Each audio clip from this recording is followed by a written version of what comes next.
Yesu aho umugisha korale Hoziyana n'andi makorale yose muririmba. Indirimbo ni nziza kandi zibamwo inyigisho nyinshi.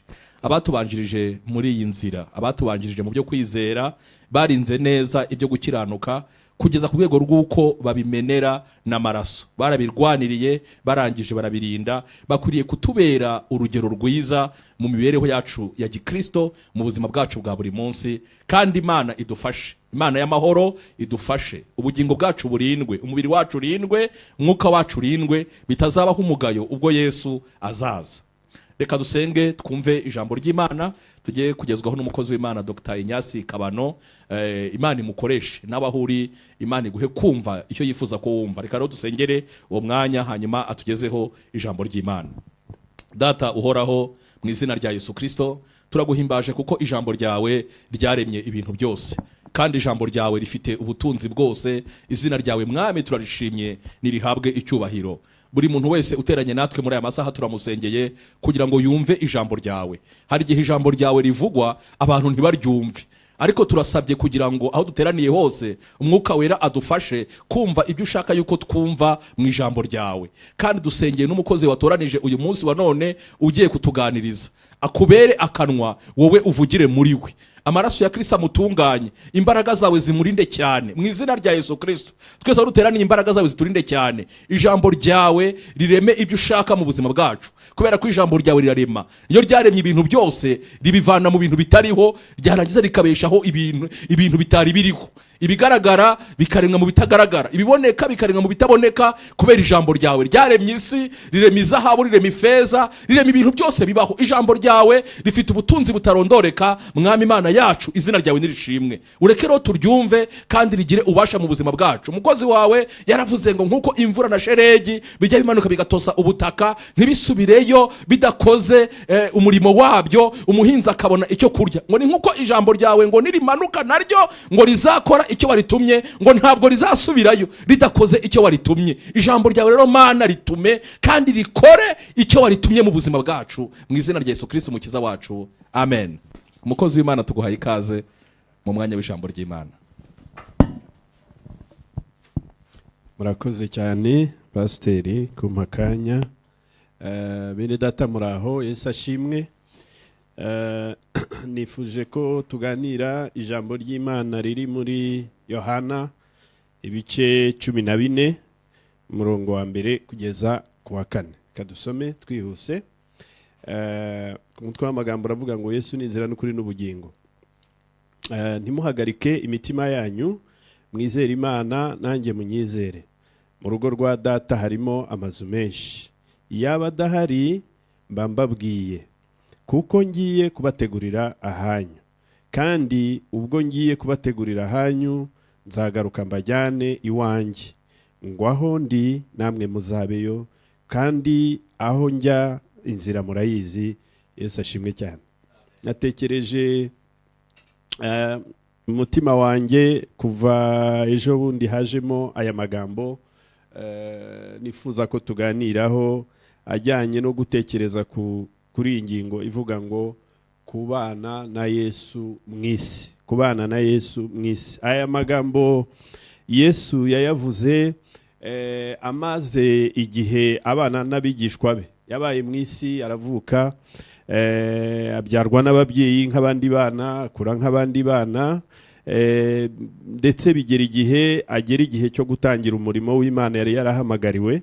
Yaramaze rero imyaka 3 akora uyu murimo. Impamvu natekereje kuri uyu mutwe w'amagambo wo kubana na Yesu mwisi nuko aya magambo yayabwiye abigishwa be, bari bamaranye nawe iyi myaka 3 bamukurikira, babona ibitangaza bye, babona uko akiza abantu, babona bagera mu kaga no mu bibazo akabarengera. Muzi inshuro nyinshi bari mu nyanja, inyanja ikagira umuraba, bakibaza uko biri bugende, umwami Yesu akabarengera. Babaye mu isi bagendana nawe, bari baguwe neza, bari bafite umutekano, bari banezerewe, bari bafite amahoro ahagije. Ariko igihe kigeze atangira kubabwira aya magambo bigera igihe arunduye ababwira ngo ntimuhagarike imitima yanyu ahubwo mwizere Imana nanjye munyizere. Umutima ni urugingo rw'umubiri rufasha amaraso gutera amaraso mu mubiri. Umutima ugira ibice bibiri, mu gifaransa bawita ventricule. Hari igice cy'umutima kiba hirya, ahagana hirya nyine ibumoso,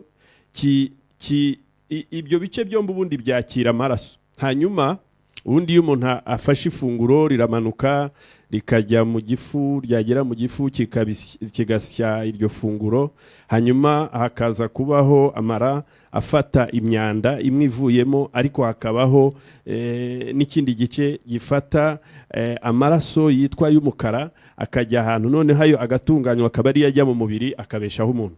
Mu bice rero by'umutima harimo iki gice cyo hirya, hakaba n'igice cyo hino. Igice cyo hino ubundi gisigasiwe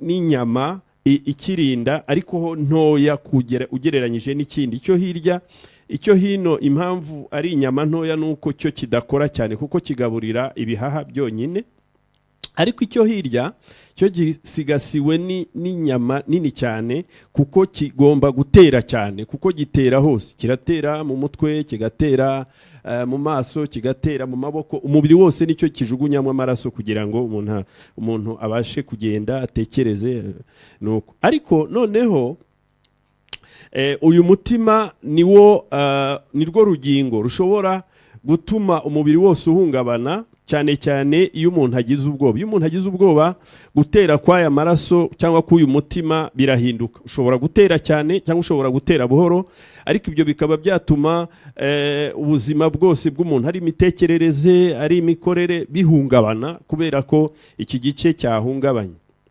Ibishobora rero guhagarika umutima cyangwa kuwutera ikibazo ni byinshi. Harimo kubura ibyiringiro by'imbere cyangwa by'ahazaza. Kenshi iyo tubuze ibyiringiro by'ahazaza turahungabana, umutima wacu ugahagarara, tukibaza ngo biragenda bite, icyerekezo cy'ubuzima. Cyangwa kubura ibikenerwa bya buri munsi nabyo bishobora kuduhungabanya, cyangwa se guhura n'ibiteye ubwoba, cyangwa kwibwira, gutekereza ko umuntu agiye guhura n'ibitera ubwoba, bishobora guhungabanya umuntu, bikamuhagarika umutima. Ahangaha aya magambo Yesu yaramaze imyaka 3 ari mu isi, ari kumwe n'abigishwa be, akorana nabo, abereka ibitanga, abarengera, abakiza nk'uko twabivuze. Hanyuma muri iki cyumweru yabibabwiriyemo cyari cyo cyumweru cya nyuma cyo kubana nabo, kandi uyu munsi wari umunsi wa 4 nimugoroba, ari mu cyumba cyo hejuru aganira nabo. Yari amaze igihe, murebye mbere yaho gatoya nka ku bice 13, murabona ko avuga, ababwira ibyo gukundana, akababwira ko aza ari kumwe nabo umwanya muto, ariko ko agiye kugenda. Murahabona nko mu bice 13 murongo wa 33 havuga ngo bana bato, ndacyari kumwe namwe umwanya muto, muzanshaka kandi uko nabwiye abayuda nti aho njya ntimubasha kuhajya, namwe niko mbibabwira ubu. Aha iki cyumweru cyose yakibayemo ababwira iby'urugendo rwe. Abigishwa be icyo gihe cyose yamaze ababwira iby'urugendo rwe, batangiye kwibaza ibintu byinshi. Burya mu isi naho tujya twibaza ibintu byinshi, tukibaza ngo biragenda bite, ubuzima buzagenda bute. Ahangaha rero bo batangiye kwibaza ibintu byinshi, kuko umwami Yesu wabahaga umugati bashonje, umwami Yesu washoboraga kubarihira umusoro igihe bibaye ngombwa, umwami Yesu wabakizaga imirabi bateye kandi bari mu kaga nta n'ubutabazi babona, umwami Yesu akababwira ngo agiye kubasiga. Cyari ikibazo gikomeye. Yarabibabwiraga akongera akabisubiramo, akongera akabibabwira, hanyuma batangira kwibaza bati ubuse biragenda bite, biratugendekera bite uyu mugabo ko yaduhamagaye akatuma dusiga ibyacu byose. Bari bafite imishinga bari barasize, ariko igihe cyose bayisize bakiri kumwe nawe bumvaga ibintu bimeze neza, nta kibazo, nta guhungabana rwose bari bafite. nta kibazo bari bafite, batangira kwibaza bati twasize byose, twasize ubucuruzi bwacu, bizinesi zacu, twasize imiryango yacu. Muribuka ko hari igihe ba Petero bigeze no kumubaza ngo mbese nkatwe twasize imiryango tugasiga byose uzaduha iki? Yesu ngo arabasubiza ngo uzasiga agasiga nyina azabona ubugingo buhoraho. Imana idufashe cyane. Ariko batangiye kugaruka kuri icyo kintu, ibyo basize, ibyo bagiye kubura, imbaraga z'umuntu barinda bagiye kubura, isi bari barimo babonaga ukuntu yari itangiye kumera nabi, ukuntu bakibaza, hanyuma bahagarika umutima. Ariko arababwira ngo ntimuhagarike imitima yanyu, mwizere Imana nanjye munyizere. Nuko agahora akomeza kubakangurira, kubibutsa kudahagarika umutima, ngo bizere Imana. Hanyuma arababwira ngo no mu rugo rwa se aho ngaho yaragiye kujya, ngo harimo amazu menshi, kandi ngo azagaruka abajyane kugira ngo aho bari nabo babeyo. Iki gihe rero barimo cyari mu gihe gihuza ibihe bibiri. Hari igihe cya mbere babanaga n'umwami Yesu imbona nkubone, ikibazo bagiraga baramubazaga kandi nawe akabasubiza. Ingorane bahuraga nazo ntabwo umwami Yesu mu bushobozi bwe n'ububasha bwe n'ubumana bwe yatindaga kubatabara. Hanyuma rero iki gihe cyari kigiye kuvaho, bagiye kwinjira mu gihe bagomba kubana n'umwami Yesu cyangwa n'Imana, cyangwa kuba mu byo umwami Yesu yababwiye, cyangwa mu byizerwa n'ibyiringirwa n'ubuzima bwo mu isi. Twavuze ko iri jambo twaryise kubana na Yesu mu isi, kuko kuba mu isi bifite icyo bisobanura ubwabyo. Bifite intambara yabyo, bifite ibyo dukenera, bifite ibyo twifuza, bifite intumbero cyangwa ibyerekezo twiha, bifite byinshi bisobanura. Dufite intambara duhura nazo, bifite ibyo dusabwa kubahiriza mu miryango yacu, kwita ku bana bacu, cyangwa bifite intambara abantu baturwanya tugomba kurwana nabo, bifite hari ubwenge tugomba kugira, hari ibintu byinshi kuba mu isi bifite. Ababigishwa rero nta kibazo bari babifiteho cyane, kuko icyo gihe bari baguwe neza bari kumwe na Yesu. Bari muri transition yo kuvuga ngo, cyangwa mu gihe hagati bageze ku murongo wo kuvuga ngo rero mwabanye n'uyu mwami Yesu imyaka 3 ishize, mwabonye ibitangaza bye bikomeye, yarabakirije arabarengera igihe mwari mu kaga, mwaramusabye arabaha, mwabonye akiza abarwayi, akora n'ibintu mutumvaga ko bishoboka, kandi murabyishimira, mwumva muguwe neza no kubana nawe. Ariko aha wari umurongo wo kuvuga ngo noneho bigiye guhagarara. Mwami Yesu avuga ngo ndagiye, ubungubu ndagiye, ubungubu ngiye kugenda. Imana idufashe cyane.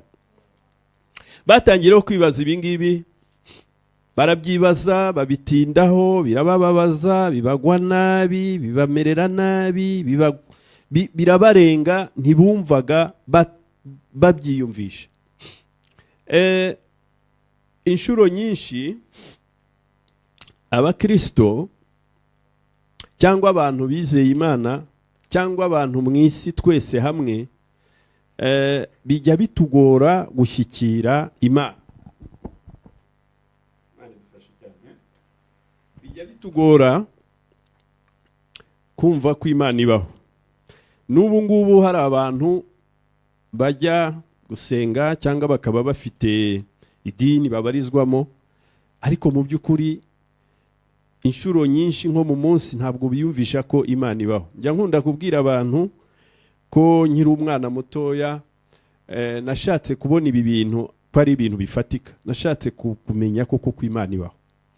Noneho ko nari mvuye mu muryango ubamo abapadiri benshi, ngiye mu wundi muryango, aho hantu nari ndi hari hirya kure, hari mu kindi gihugu, mbona noneho abapasiteri babwiriza, havuga ariko ibi bintu aba bantu abapadiri barabwiriza, abapasiteri ariko Imana ibaho. Njya nkunda rero kubibwira abantu ko nayandikiye nyine mu bwana bwanjye, nkayisaba ko inyiyereka ikambwira ko iriho. Ariko impamvu tuhagarara tukavuga Imana, nuko kuva icyo gihe kugeza uyu munsi twabonye ko Imana ibaho.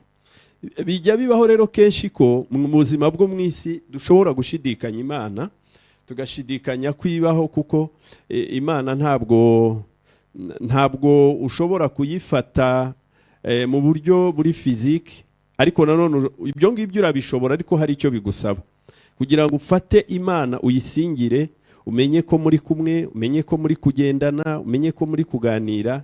Bisaba yuko uba mu isi ariko ufite ukwizera. Korali Hoziyana yatuganirije ijambo ryitwa kwizera. Bisaba kuba mu isi ariko ufite ukwizera.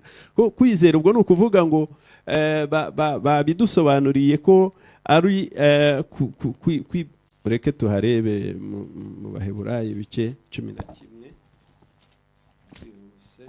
Ntaza kubivuga mu magambo yanjye. Ngo kwizera ni ukumenya rwose ibyiringirwa udashidikanya ko bizaba, kandi niko kuduhamiriza ko ibyo tutareba ko ari iby'ukuri. Kugira ngo ube mu isi ushobore kubana n'Imana nuko uyibamo ufite uko kwizera, ukavuga ngo Imana irahari, kuko ntabwo Imana ari umugabo cyangwa umudamu uzahagarika ahangaha ngo uvuge ngo uriya ni umugabo ngo muremure ufite ubushobozi bwose, ushobora guca ku nyanja, ushobora guca mu muriro ntagire icyaba, ushobora guhagarika inyanja, ngo uriya mumurebe, mumufotore, mumufate video. Oya. Ariko kubana n'Imana bisaba kuyizera no kuyiringira, kwibwira ko kugenda wibwira ko iriho, kandi ukayiganiriza, ukayibwira nayo ikakubwira, hanyuma mukabana muri ubu buzima bwo mu isi. Niyo mpamvu iri jambo twaryise kubana na Yesu mu isi. Kubana na Yesu mu isi. Ababigishwa be rero bari bageze ahantu bisaba ko bahinduka, bakava mu buzima bwo kubana na Yesu munota ku wundi babona bya bindi, aho none bakajya mu yindi si mu buryo bw'umwuka, aho babana nawe n'ubundi kwa kundi, ariko noneho badashobora kumufata, badashobora gufata ibishura bye nk'uko bisanzwe. Byari ibintu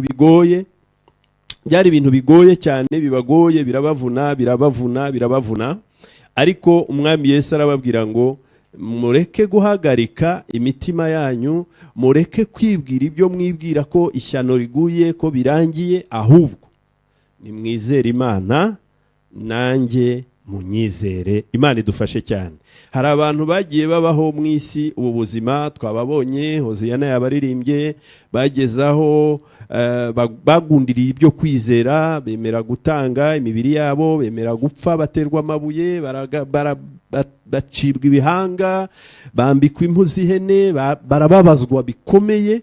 Ariko mu buryo bwo kwizera kuri bo, nubwo ibyo byababagaho, barabanye n'Imana, nta kintu gishobora gutuma bagamburura ngo bareke ibyo byo kwizerwa, ahubwo babibamo pe. Kandi abo bantu babibayemo batyo bari baranabonye ukuboko kw'Imana muri ubwo buzima bwabo, ibarengera, ibatabara. Umugabo witwa Dawidi ndamukunda cyane, yigeze kuvuga ngo mba nararabye muri Zaburi 22:13 ngo mba nararabye iyo ntizera ko nzarebera kugira neza k'Uwiteka mu isi y'ababaho. Aba bantu bemeye kwitanga, bagacibwa ibihanga, bagaca muri iyi nzira umwami Yesu yaciyemo bajya mu ijuru. Bari barabayeho n'ubundi ubuzima, babona Imana ibarinda kuraba, ibarengera. Kenshi abakristo cyangwa abantu bizera Imana cyangwa abantu bakurikiye Imana muri iyi si bacibwa intege, baryoherwa cyane iyo bari mu gihe cyiza cyo kurengerwa n'Imana no kubona Imana. Ariko ikibazo cyaza bagatandukira, bakabyibagirwa, bakavuga ngo birarangiye. Ibi rero byo guhagarika umutima nahangaha umwami Yesu yabyitegereje, arababwira ati mureke mw'abantu mwe, mwirinde mwabarokore mwe, mwirinde mw'abantu b'Imana mwe, mwirinde mw'abakurikiye Imana mwe, mwirinde mw'abizera Imana mwe, guhagarika imitima. Mwirinde ikintu kigomba cyabahagarika imitima, ahubwo inkingi yo kwizera ni muyubake kugira ngo tuzabashe kubana na nyuma y'igihe nzaba maze kugenda. Imana ishimwe cyane. Igihe rero abantu bari mu isi, cyangwa igihe turi mu isi, igihe tugendera mu isi, igihe twizeye Imana, igihe turi muri ubu buzima, tuba mu buzima tugomba kuba dufite ibyiringirwa cyangwa ibyo kwiringirwa. Ibyo kwiringirwa ni ibi. Umwami Yesu arababwiye ngo mu rugo rwa data harimo amazu menshi, iyaba adahari mba mbabwiye, kuko ngiye kubategurira ahanyu. Hari ibyiringiro abantu b'Imana bagomba kuba mu isi bafite, kandi ibi byiringiro birakomeye cyane. Umwami Yesu aravuga ngo murabyibuka ko nabanye namwe. Umwami Yesu ni umugabo wabaye mu isi, yaravutse, ugiye no muri Isirayeli. Ntabwo uyu munsi ndaha hari ukuntu abantu bavuga ngo nguriya ni pasitoro, ngo ari kuvuga ngo ibintu ngo byabo by'abapasitoro, bya bindi byo kubwira abantu ngo tuvuga ibintu yewe ku giti cyanjye, ndavuga ibintu mpagazemo neza, kandi nagerageje kugerageza ndabireba mbona ari byo. Ntabwo ibyiringirwa, ntabwo ibi ngibi tuvuga ari ibintu byo mu magambo gusa, cyangwa byo gushushanya, cyangwa byo gushaka abayoboke. Oya, ahubwo turavuga ibintu buri wese yabayemo, buri wese namwe mufite uko mubibamo, mufite uko mwabigerageje, mufite uko mwagerageje Imana, mufite uko mwabanye nayo mu gihe cyashize, murabifite. Iruhande rero rwo kuba twaragendanye n'Imana mu isi, hari ibyiringiro bitagajuka dufite.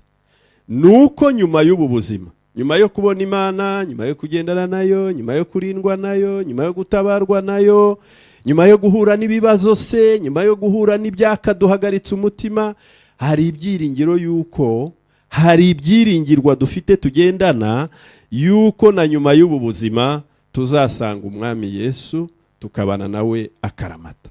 Ubu buzima ntabwo buhoraho, ubu buzima n'ubw'igihe gito, nta muntu bubamo igihe cyose, nta muntu bubamo imyaka yose. Ariko ndetse n'iyo abantu batekereje ko bazabuvamo, hari abantu bihungabanya cyane.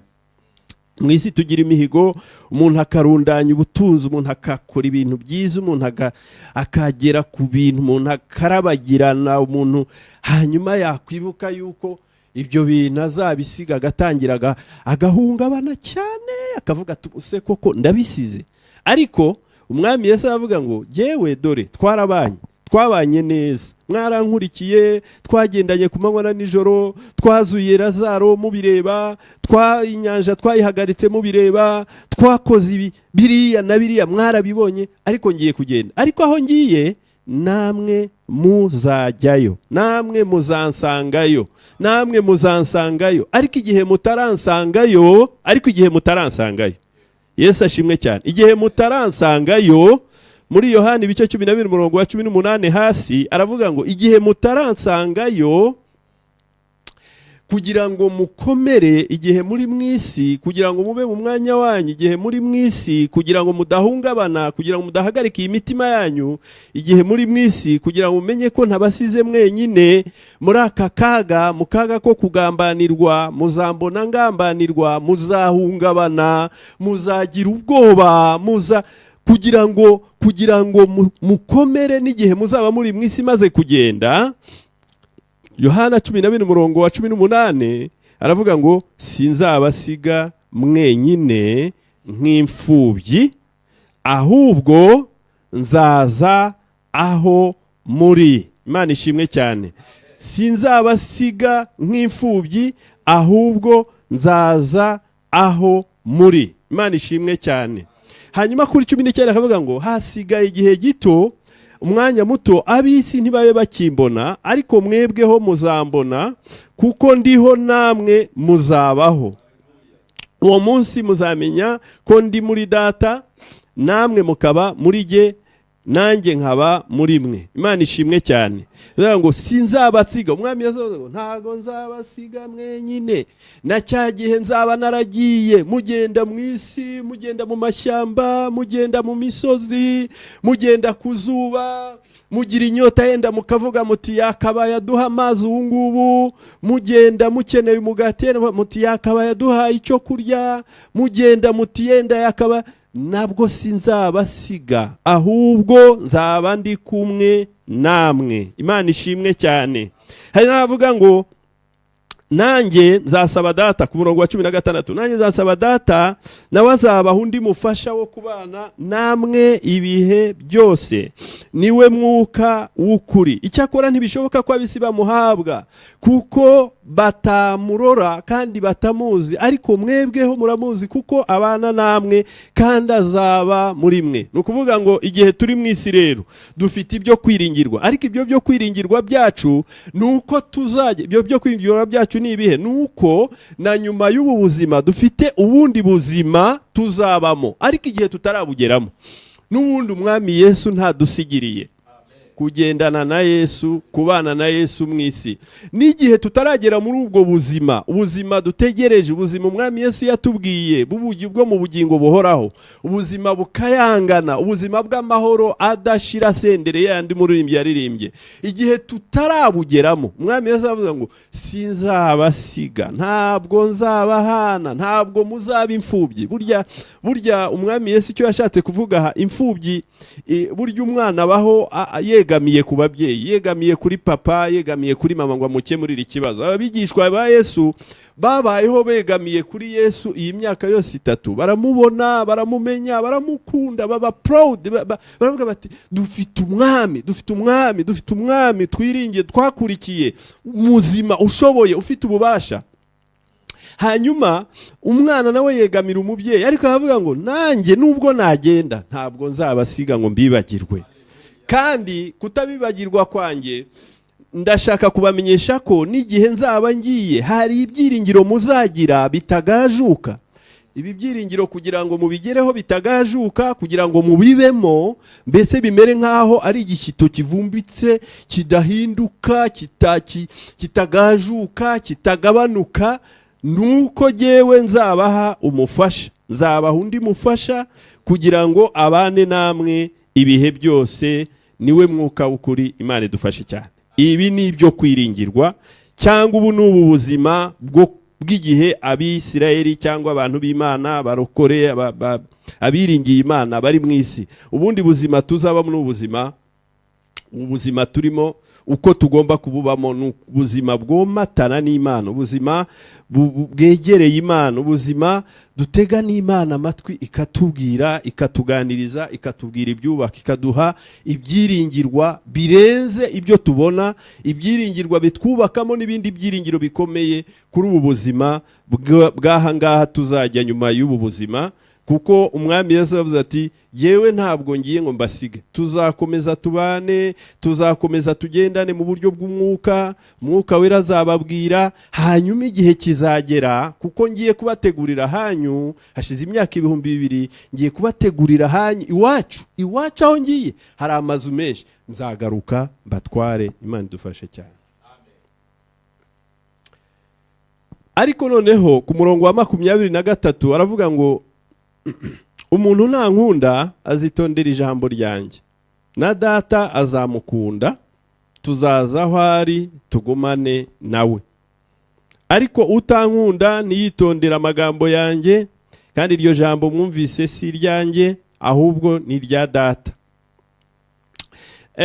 Kugira ngo tugendane n'Imana, umwami Yesu yagiye akangurira abizera, abigishwa be kwitondera ijambo ry'Imana, kubaho ubuzima bwubaha Imana, kubaho ubuzima bwitondera Imana, kubaho ubuzima bwubaha Imana cyangwa buyubahiriza. Inshuro nyinshi muri ubu buzima hari igihe abantu bijya bibagora guhuza ubuzima bw'isi n'ubuzima bwo kubaha Imana.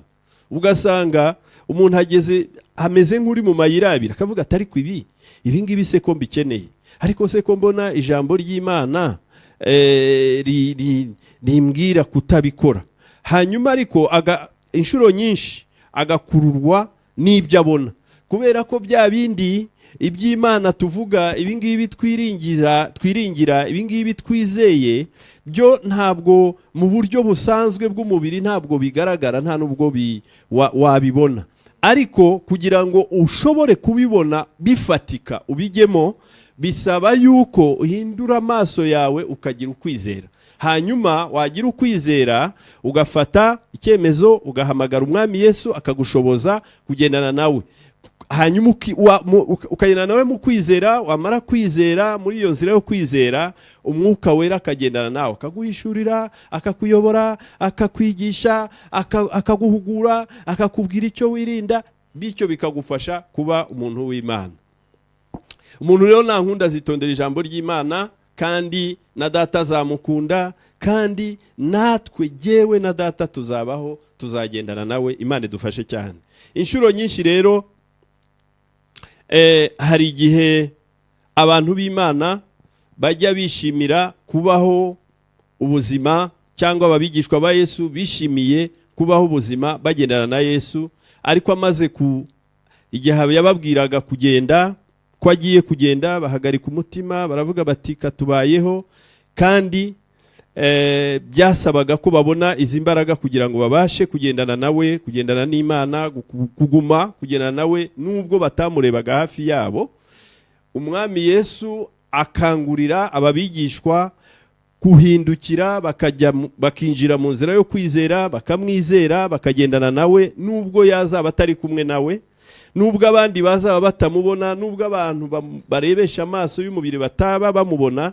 Yabemereye ko azabana nabo. Inshuro nyinshi Imana ikangurira abantu bayo kugira amaso yo kwizera kugira ngo tubashe kubaho mu isi tuyubaha kandi tuyubahisha. Mwene data, ahari ufite ibintu biguhagaritse umutima, ahari inshuro nyinshi wagize ibiguhagarika umutima bikuvana ku Mana bikujyana kure yayo, ahari wahuye n'ibintu bikugoye inshuro nyinshi bikuvana ku Mana bikujyana kure yayo, ahari inshuro nyinshi ujya ugira guhuzagurika, ukagira guhuzagurika ukavuga utubuse koko Imana irahari, ubuse koko ubundi ibi nibyo, ubundi iyi Mana, ubundi umwami Yesu ubu ngubu arahari. Ariko umwami Yesu arahari. Umwami Yesu yakwiyeretse inshuro nyinshi.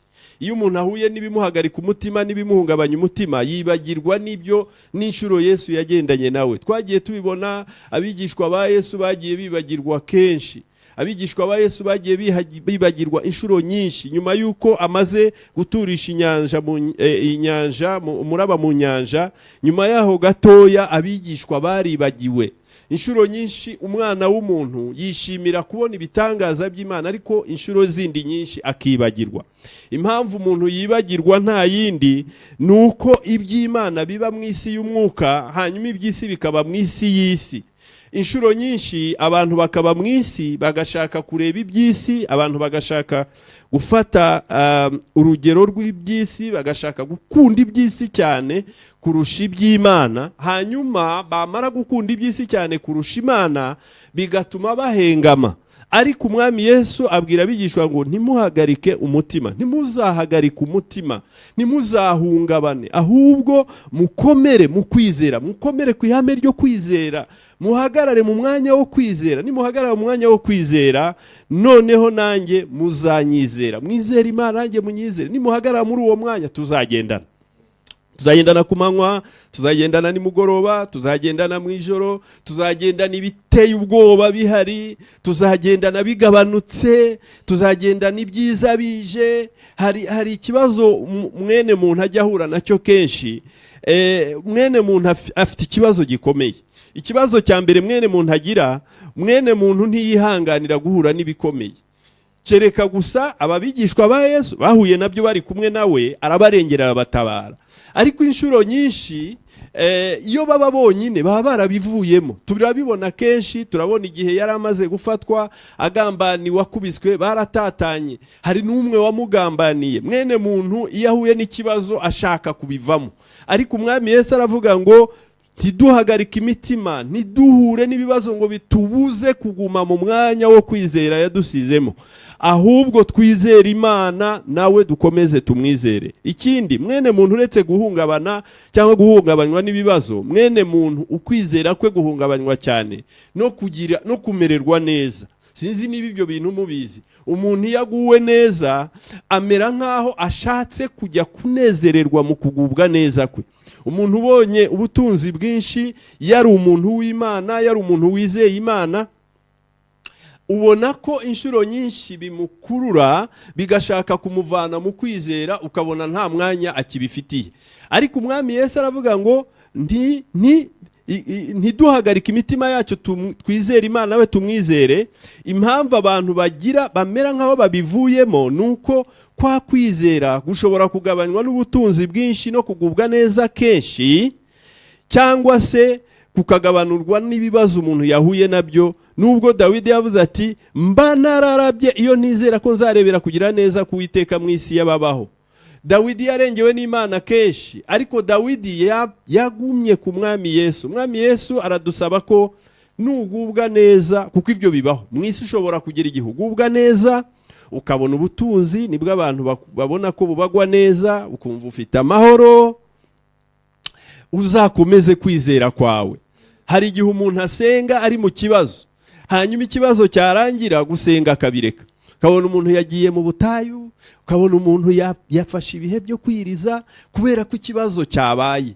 Ntabwo ari cyo umwami Yesu ashaka gusa, nabyo ni byiza, ariko umwami Yesu arashaka ko n'ibyo bihe nanone ubigira no mu gihe uguwe neza, no mu gihe utagize ikibazo. Ibyo nibyo bimenyetso, cyangwa icyo nicyo kimenyetso cyo kwizera. Kwizera kudahinduka, kwizera ntiguhindurwa n'ibihe, kwizera ntiguhindurwa n'umwijima, kwizera ntiguhindurwa n'umucyo, kwizera ntiguhindurwa n'inkota, kwizera ntiguhindurwa n'umwijima, kwizera ntiguhindurwa n'ubutunzi no kugubwa neza. Kwizera guhora ari kwa kundi.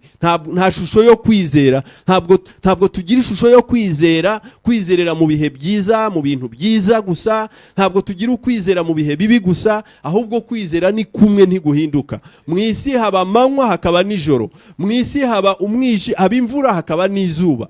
Imana cyangwa umwami Yesu abwira ngo ntimuhagarike imitima yanyu, ibyo byose ntibibahindure, ahubwo mukomeze inzira yo kunyizera. Mwizere Imana nanjye munyizere. Ni ukuvuga ngo waba i Burayi, waba hehe, waba uguwe neza, waba ufite ibibazo, ukwizera ni inkota cyangwa ni intwaro ikomeye y'abizera, y'abiringiye Uwiteka, bagomba kugererana nayo ubuzima bwose. Ntiduhagarike imitima yacu bene data.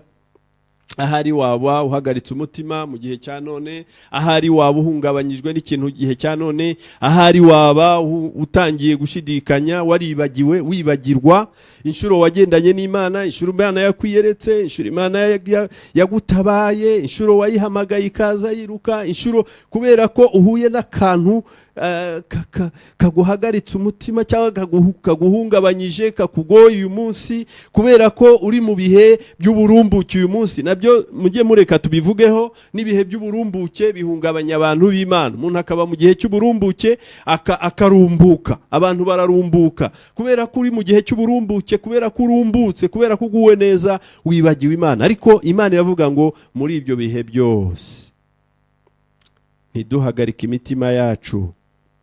Mu ruhande rumwe ntiduhagarike imitima yacu kubera ibibazo duhuye nabyo, ibyo twibwira byatugora. Mu rundi ruhande imitima yacu ntihagurukire kureba cyane ibyo turimo byiza bituguye neza ngo twibagirwe Imana. Ahubwo umwami Yesu avuga ngo dukomeze ukwizera Imana kandi nawe tumwizere. Imana idufashe cyane bene data, twizere Imana mu gihe cya none, tugendane nayo igihe cyose, dukorane nayo igihe cyose, twere imbuto zikwiriye abayizera igihe cyose, tumurikire isi igihe tuyirimo. Hanyuma ntiduhindurwe n'ibihe, ntiduhindurwe n'imvura, ntiduhindurwe n'umwijima, mu gihe cy'umucyo, mu gihe cy'umwijima turi mu isi, twizere Imana yacu. Dufite ibyiringiro bitagajuka yuko aho umwami Yesu yagiye natwe ariho tuzajya, kandi dufite ibyiringiro bitagajuka yuko atadusize twenyine, yuko agendana natwe, waba mu kirere, waba mu mashyamba y'inzitane, waba ahantu hagoye, waba ahantu heza.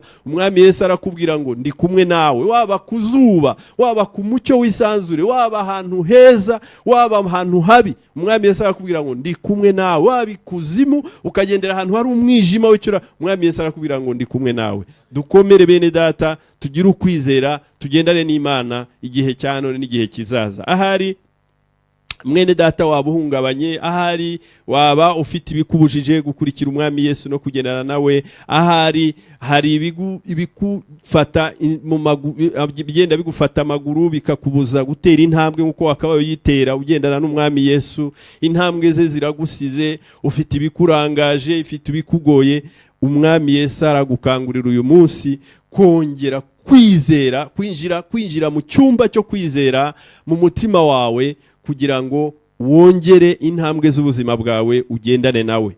Ntabwo azagutetereza, ntabwo azagutenguha, ntabwo azagukoza isoni, ntabwo azaguhemukira, ntabwo uzamuhamagara ngo ananirwe kumva, ntabwo uzamuganiriza ngo abure kugusubiza, ntabwo uzamutakira ngo abure kugutabara. Nk'uko tubizi, nk'uko byabaye, nk'uko tubifitiye ubuhamya, twese tugume mu mwanya wacu wo kwizera. Imana idufashe cyane. Ndagira ngo dusoreze aha.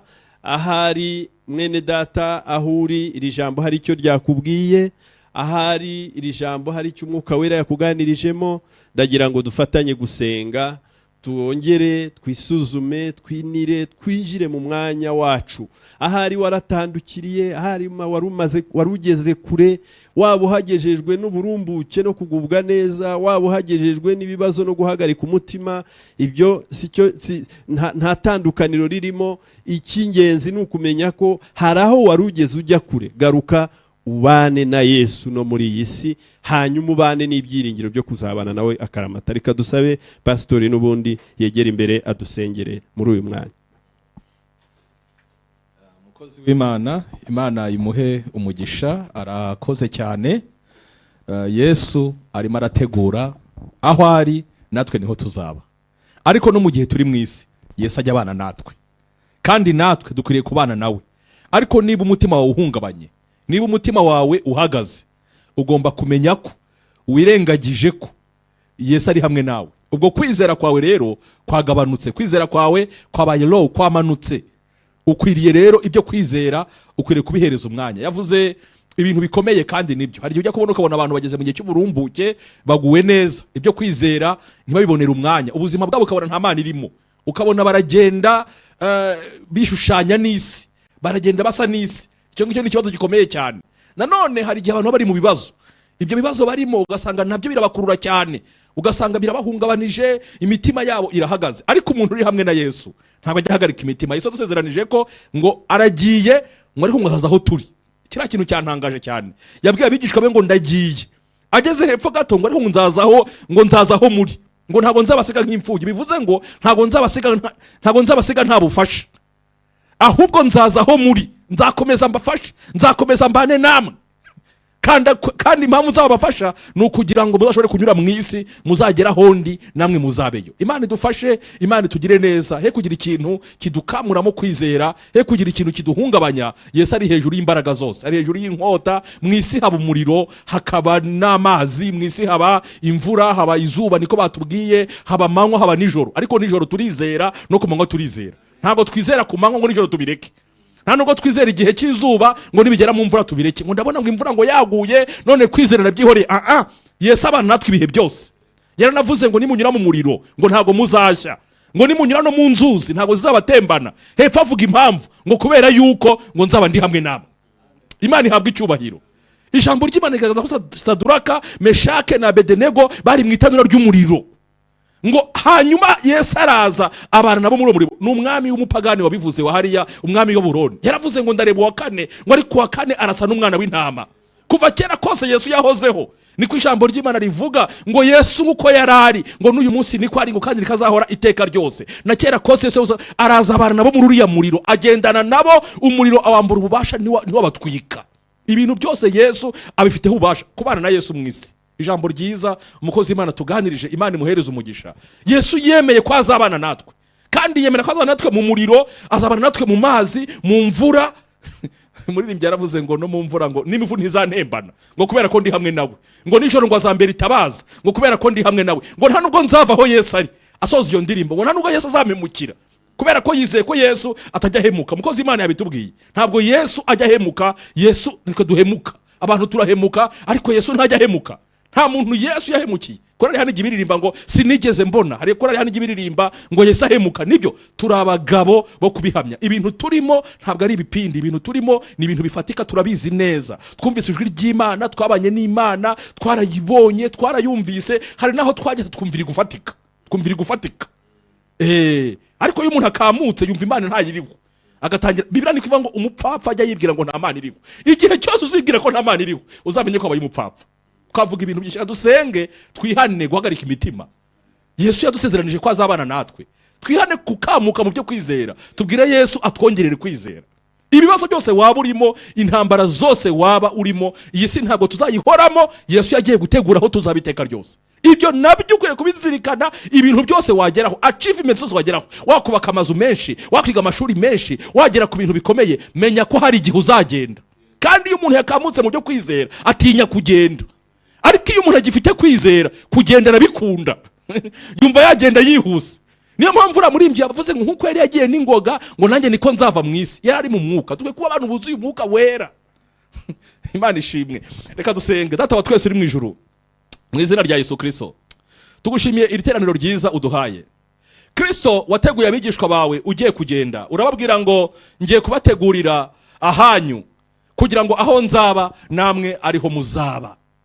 Turabizi ko uri murategura aho tuzaba ibyishimo, hazaba hari ibyishimo bidashira, hazaba hari umunezero udashira, nta guhagarika umutima, nta guhangayika. Ariko uranje ngo n'igihe muri mwisi ntabwo mukwiriye guhangayika, kubera ko nzaba ndi hamwe namwe, nzaza mbane namwe, ntabwo nzabasiga nk'imfubyi, ntabwo muzumva muri mwenyine, ntabwo muzumva solitude, kubera ko nzaba ndi hamwe namwe. Nzohereza umwuka wera abane namwe, azajya babwira ibyenda kubaho, ababwira ibintu byose, abayobore, abaha imbaraga, abashoboze. Turagushimiye ko Kristo wemeye kubana natwe mu bihe byose. Mu gihe cy'imvura wemera kubana natwe, mu gihe cy'izuba wemera kubana natwe, mu migezi no mu nzuzi no mu miriro, ugize ukabana natwe ntibigire icyo bidutwara. Niyo mpamvu umuririmbyi yavuze ngo no mu byago nzaririmba ndamahoro, ngo naho naba ndiho, ngo naho napfa, ngo nzi ko umwami Yesu ankunda, ngo ndambahoro. Mu isi ntago ari iwacu, tuzayivamo. Abafite kwizera no kuva mu isi nta kintu babwira, kubera ko ntabwo baha agaciro isi. Ijambo ryawe niko ritubwira, intwari zo kwizera ngo zarebaga ibyasezeranijwe ngo biri kure, zari zifite amaso yo kwizera, zikabirora biri kure, ngo zikabyishimira, ngo zikavuga ngo mu isi turabashyitsi n'abimukira. Ngo bavuga batyo, ngo baberekana yuko bashaka gakondo, ngiyo bakumbura iyo bavuyemo, ngo barabona yo gusubiramo.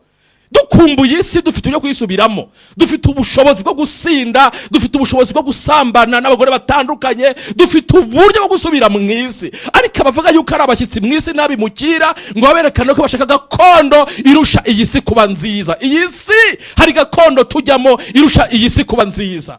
Iyi si irashyingura, ibamwe ibiriyo, iyi si abantu bararwara, wajya kwa muganga bakakubwira ngo iyo ndwara ntago twayivura ngo ikire, abantu barababara. Uyu munsi abantu benshi barikingiranye, bababajwe na virusi itagaragara n'amaso y'umuntu. Isi irababaza, nubwo abantu bakunze isi, ariko nta byiza birimo. Waduteguriye aho abantu babazaba nta bitaro biriyo, kubera ko batarwara, nta gereza, abaho ntibafungwa, kandi nta kubabara, nta gupfa, nta marimbi, kubera ko abantu baho badapfa. Wateguye ahantu heza. Kristo, izina ryawe nirishimwe. Twavuga ibintu byinshi muri aya masaha, ariko icyo tugushimira ni uko wemera kubana ko tukiri mu isi. Abari babyibagiwe ubibibutse kuri hamwe nawe. Waduhaye promesse, waduhaye isezerano, kandi ntujya ubeshya, ntujya unibeshya. Ntabwo ushobora kutubeshya kuri hamwe natwe kandi udahari. Oya, ubuhari, ujya ubana natwe. Izina ryawe nirihabwe icyubahiro. Niba utari ya jambo nasomye mu gitondo muri Yohana mu gice cya 10 umurongo wa 26-27, waravuze ngo intama zanjye nzifite mu kiganza, data wazimpaye ruta bose, ngo ntawe ushobora kuzivana mu kiganza cyanjye. Turi muri wowe, turi hamwe nawe, turashinganye, dufite security iri totale, dufite umutekano wuzuye. Izina ryawe nirishimwe. Umurimbyi yaravuze ngo kwimenya ni kwiza rwose, ngo nduwa Yesu ngo sinshidikanya, ngo nkimwizeye ngo ntawamunyaga. Komeza uduhe kwizera. Aho twahungabanye kubera kutizera, utubabarire. Aho twakwirengagije, utubabarire. Aho tutahaye umwanya ibyawe, utubabarire. Aho twakoze ibyaha bitandukanye bitewe no kutizera, utubabarire. Ariko none ahangaho uduhagurutse, hagurutse ubwoko bwawe. Abarwayi ubakize, abo gukira ubakize, abo gutaha ubategura ubacyure, no gutaha bibaho. turasenza igihe tubitinya, tugasenga iteka ryo sengesho rimwe ngo abarwayi bakize. Oya, turasenze ngo abo ubona ko atari igihe cyo gutaha, hari imirimo bazakomeje gukora mu isi, turabasengeye kugira ngo bakize. Nta ndwara udakiza, kandi abo gutaha ubasure, ubategure, ubajyana amahoro, kubera kuri Imana igicyura n'abantu. Izina ryawe nirishimwe. Abari mu bibazo ubatabara, ubagire neza, ariko n'abatarabo gutabarwa nabo ubahereza imbaraga bakomere. Abari mu bibazo biri mu bushake bwawe, Pawulo waramubwiye ngo ubuntu bwanjye buraguhagije. Abo ubona ko ubuntu bwe buhagije ubahereze, ubahaze, ubagirire neza kandi ubarengere. Fasha itorero ryawe mu Rwanda, urihe guhagarara neza, uriho ububyutse. Fasha abakozi bawe mu Rwanda ubaho ububyutse. Fasha itorero ryawe mu Rwanda uriho ububyutse, ritangaze ubwami bwawe, ritangaze kugaruka kwawe, ritangaze ko hari ahandi turi kujya hatari ahangaha mu isi, ritangaze ko hari igihugu kindi cyiza ko kigira n'ibibi. Abantu bararwara, abantu barapfa, abantu barababara, abantu baragambanira, ni byinshi, hari ibibi byinshi, ariko hari ikindi gihugu cyiza abantu bazaba mu iteka ryose, nta gusaza, nta kurwara, nta kubabara. Izina ryawe nirishimwe Kristo. Tugushimiye begiza mwami uduhaye, ukomeze uduhaze, ukomeze utuyobore, ukomeze uturinde, ibyo kwizera bibe muri twebwe, kandi tukomeze kuzirikana kuri hamwe natwe, kubera ko warabitubwiye kandi ntushobora kutubeshya. Aho umuntu hose ari wabana nawe, i Burayi, muri Amerika, ahantu hose, muri Afurika, n'ahantu batakuvuga, n'ahantu badaterana, wabana natwe. Uduhe imbaraga, uduhaze, utugire neza kandi udufashe. Umwigisha umuhe umugisha, ekipe tekinike nayo uyihe umugisha, kandi buri muntu wese umuhe umugisha we umukwiriye. Nanjye umuhe umugisha, twese uduhe umugisha, u Rwanda uruhe umugisha, abayobozi b'u Rwanda ubahe umugisha mu nzego zitandukanye, abasirikare ubahe umugisha, abapolisi ubahe umugisha, abayobozi mu nzego za politiki kuva hejuru kugera hasi ubahe umugisha, abaminisitiri n'abandi bose ubahe umugisha. Umwuka wera abayobora bakoresha akarere k'iyaga bigaruka umugisha, ugakiza ivangura, ugakiza ubwicanyi, ugakiza ubuhunzi, ugakiza intambara n'induru n'inzangano no kwiyemera n'ibindi byose n'inzika no kwihorera. Ufashe akarere k'ibiyaga bigari, ukagirire neza, ukarengere, ugahe gukundana. U Rwanda uruhe gukundana n'u Burundi, uruhe gukundana na Uganda, uruhe gukundana na Tanzania na Kenya n'ibindi bihugu byose. Iyo mibanire uyibemo, ukuremo kirogoya mu izina rya Kristo. Fasha abayobozi b'ibihugu byo muri Afrika, ufashe isi muri iyi minsi y'imperuka, uturengere, udufashe, uganze muri kano karere, ugaragare kandi witamurure muri byose.